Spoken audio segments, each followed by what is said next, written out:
Magluto tayo, Kuya Kalutos, tinolang manok. This is Ida's Vlog, 15 taon na sa YouTube. Mag-aalas 7 na ng gabi, pero magluluto pa si Kuya Kaluto ng paspas na tinola. Mabilis na tinola, mabilis na lang po ito. Ingredients natin syempre ang manok, of course ang spices, luya, sibuyas, bawang. May kamatis siya, oh. Iba, mga veggies, ayan. Banana, and of course ang acid lemon. And mayroon pang upong puti. Ayan. Let's go! Pagkain muna natin ang manok. Ibang amoy. Paspas ang puto. Paspas. Of course, ang luya.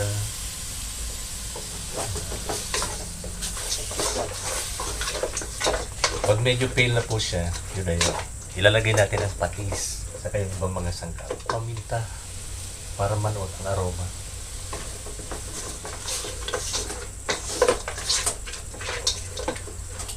Madali na namang maluto ang manok. Parang isda lang to. So, ganyan lang. Mga sangkap! Ano na, mag-alas 7 na, di pa rin tapos ang harvester. Di ba rin mailaw naman. Doon po sa gitna ng palayan dito sa video. Mamaya, mapakita ko sa inyo kung sino kakain ito. Stop by! Patis! Pampalasa. Kaya. Kahit wala ka ng mga seasoning, ito lang, sapat na. Patis. Original in the Philippines. Mamaya na lang, nadagdagan natin. Mataas kasi ang timplada ng mga Pinoy. Kaya, malaki yung mga Asian foods. Ika nga. Amoy pa lang, ulam na. Hindi na natin yung mga sahog. Banana. Medyo maniba lang ito eh.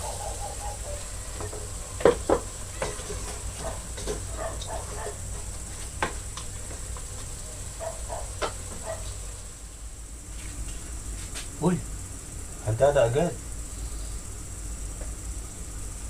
Ang ano namin ay talagang ano na, pinaglubaan na pa ng wala na yung ano, hawakan.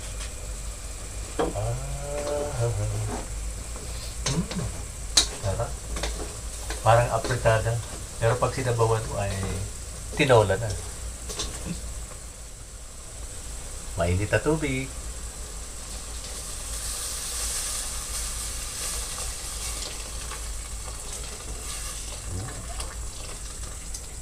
Kaya kumulo na mga 5 to 10 minutes. Pinakamagalang na gulay. Opo. Uy, nahulog yung ano.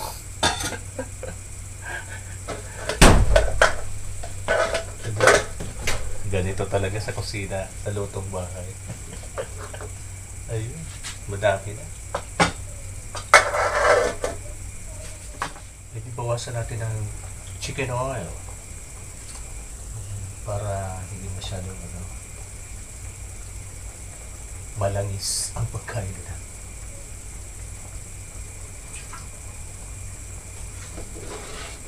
Oh, enticing.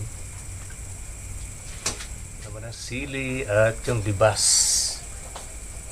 At syempre ang lemon juice to taste. Presto, luto na yan. Yung kakain na lang wala. Wala piti everyone. Magkakain na kayo. God bless.